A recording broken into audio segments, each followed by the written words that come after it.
Hi friends LPG gas को नहीं आउ गोटे नुआ रूल्स आसिला जोटा कि एथर बिना ओटीपी रे जोटा कि आपण माने पाई परिबे नाही गैस सिलिंडर। तो ए नहीं सरकार को किछि नियम परिवर्तन करिसंती। तो से नियम कौन कौन एवं जो ओटीपी रे आपण माननकु लोक साधारण लोक माननकु कौन सबु फायदा रही सबू जानिबा। चैनल रे नुआ करी आपण माने विजिट करथिले चैनल को लाइक कर देबे एवं सब्सक्राइब कर देबे एभली भाबे सर्वप्रथम नोटिफिकेशन पाइबा पे। तबे चलंतु संपूर्ण अपडेट आज आम ए वीडियो माध्यम रे जानि नबा। तो फ्रेंड्स आपण माने तो जानती ये जो उत्तेजना जोगु देशव्यापी रे देखा दी एलपीजी रो समस्या को नहीं अभाव रे दृष्टि रे रखी सरकार एकाधिक नियम प्रणयन करिसंती।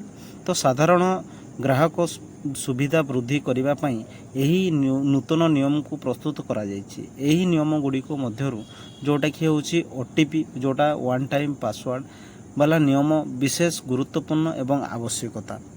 तो फ्रेंड्स नूतन ढांचा अनुजाई ग्राहक माने सेमानंकर एलपीजी सिलिंडर रो डेलीवरी पाइबे नाही जदि सेमाने अनुरूप ओटीपी प्रदान करती। एही नियम एबे समग्र देश में धीरे धीरे कार्यकारी होउछि। दिल्ली एवं मुंबई भली प्रमुख नगर रे अंचल रे अनेक कंपनी एही ओटीपी आधारित स्पष्ट व्यवहार करी एलपीजी सिलिंडर वितरण करने आरंभ करिसंती। आसंतु जानिनबा एही नियम साधारण ग्राहक को किपरि लाभ दबो। तो फ्रेंड्स देखंतु ओटीपी नियम काहेकि कार्यकारी करा जायछि।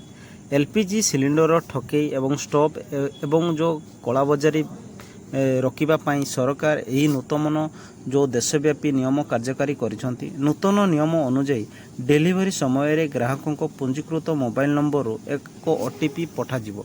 ग्राहक माने सिलिंडर डेलीवरी करने को आसुथिबा गैस एजेंसी कर्मचारी सहित यही ओटीपी शेयर करने बाध्य एवं ग्राहक ओटीपी प्रदान करने पर कर्मचारी यह सिस्टम एंट्री करेंगे जहाँपर एलपीजी सिलिंडर हस्तांतर करा।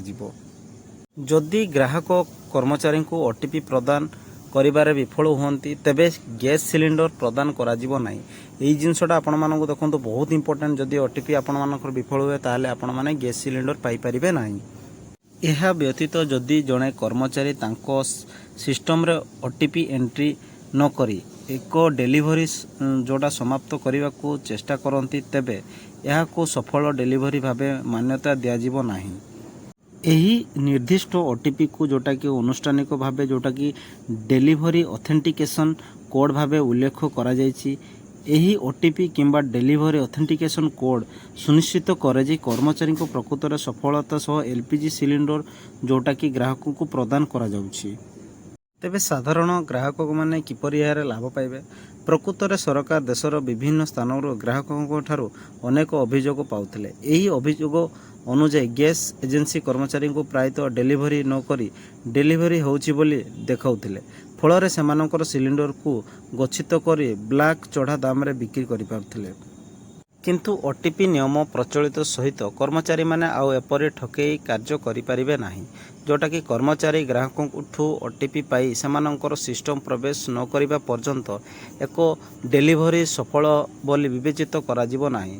जोटा कि स्वरूपे सेमानंकर सिस्टम मध्य एक डेलीवरी सफल भावे पंजीकरण करिबा पई कर्मचारी माने आवश्यक ओटीपी प्रवेश करिबा को बाध्य हेबे एवं सही ओटीपी पाइबा पई सेमानंकर पाखरे सठिक उद्दिष्ट ग्राहकों को जोटा कि फिजिकली सिलिंडर डेलीवरी करने को बाध्यता एवं अन्य कौनसी विकल्प रहिबो नाही।